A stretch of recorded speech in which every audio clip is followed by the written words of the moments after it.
జనవరి 1న కృష్ణా గోదావరి జలాలపై మంత్రి ఉత్తమ్ పీపీపీటీ ప్రజాభవన్లో కార్యక్రమం. వచ్చే నెల 1న రాష్ట్ర నీటిపారుదల శాఖ మంత్రి ఉత్తమ్ కుమార్ రెడ్డి కీలక పవర్ పాయింట్ ప్రజెంటేషన్ ఇవ్వనున్నారు. ముఖ్యంగా కృష్ణా గోదావరి జలాల అంశంపై కాంగ్రెస్ పార్టీ నేతలకు, ముఖ్యంగా మంత్రులు, ఎమ్మెల్యేలు, ఎమ్మెల్సీలకు వివరించనున్నారు.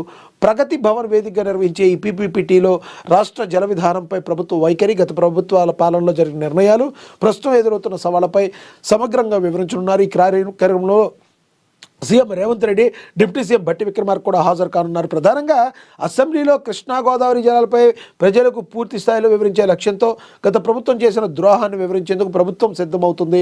2, 3వ తేదీల్లో గోదావరి కృష్ణా జలాలపై అసెంబ్లీలో ఉత్తమ్ పవర్ పాయింట్ ప్రజెంటేషన్ ఇవ్వబోతున్నారు. అయితే ఈ అధికారంలో ఉన్న మంత్రులు, ఎమ్మెల్యేలు, ఎమ్మెల్సీలకు సైతం ఈ సబ్జెక్టు మీద అవగాహన ఉండాలనే ఉద్దేశంతో వారికి ఒకరోజు ముందుగానే పీపీపీటీలో వివరించనున్నారు. బీఆర్ఎస్ ప్రభుత్వ సమయంలో జలాల విషయంలో జరిగిన రాజీలను అసెంబ్లీలో గట్టిగా ప్రస్తావించేందుకు పార్టీ ఎమ్మెల్యేలు, మంత్రులు ఒకే వాయిస్తో మాట్లాడేందుకు ఈ ప్రజెంటేషన్ ఒక కీలక నిర్ణయం కానుంది. ఈ కృష్ణా గోదావరి జలాల విషయంలో తెలంగాణకు చాలా అన్యాయం జరిగింది అనే మాట వాస్తవం. ఎందుకంటే గతంలో ఉన్న ఎవరైతే గత ప్రభుత్వాలు ఉన్నాయో వాళ్ళ యొక్క మెతక వైఖరి తెలంగాణ ప్రజలకు రావాల్సిన నీటి వాటాని రాలేకపోయాయి, సంపాదించుకోలేకపోయాయి. ఇప్పుడు మనం ఏదైనా తీసుకోవాలంటే అడగందే అమ్మైనా అన్నం పెట్టదనే సామెత మనందరికీ తెలుసు. అయితే మనం ఎవరి కోసమో, ఎవరో ఒకరి కోసమో ఇంకొకరితో స్నేహం చేస్తూ ఆ స్నేహం చేసే క్రమంలో మన మెతక వైఖరి వలన తెలంగాణ ప్రజలు ఎంతో లాస్ అయిపోయారు.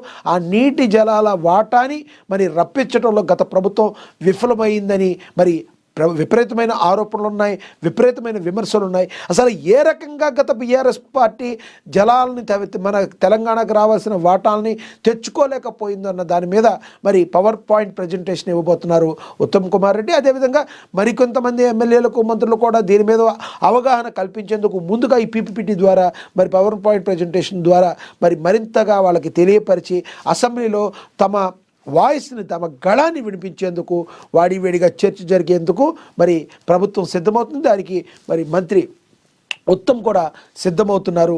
కృష్ణా జలాల విషయంలో గత ప్రభుత్వం ఎందుకు మెతక వైఖరి అవలంబించింది? ఈ రోజు వరకు కూడా కృష్ణా జలాల విషయంలో, కృష్ణా గోదావరి నదీ జలాల్ని యూజ్ చేసుకోవడంలో తెలంగాణ ఇంత వంచనకు గురి కావడానికి గత ప్రభుత్వం ఏం తప్పు చేస్తుంది అని మేము చెప్తాము.